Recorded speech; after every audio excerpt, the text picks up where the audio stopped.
Umama walentombazanyana uthi indodakazi yakhe ayazi ukuthi kwenzekani emzimbeni wayo njengoba ikhulelwe. We are trying to support her and be there for her and explain to her she's pregnant at that age, which she doesn't even understand, although she knows what happened to her, but for her, maybe she doesn't think the results can come to that.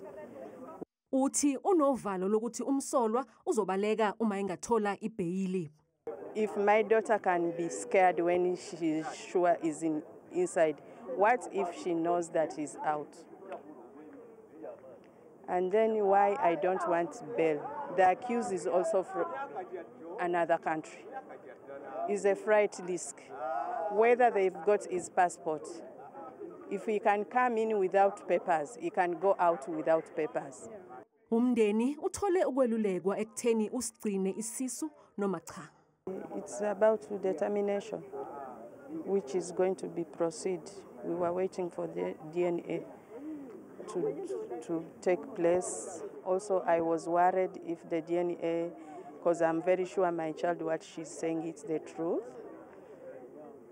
So I was worried maybe the DNA can be tampered with. What if we remove the pregnancy, then the DNA, the proof is disappeared, because that's the only thing we have. Le ntombazanyana iyelulekwa ngokwengqondo kanti ibingakabuyeli esikoleni.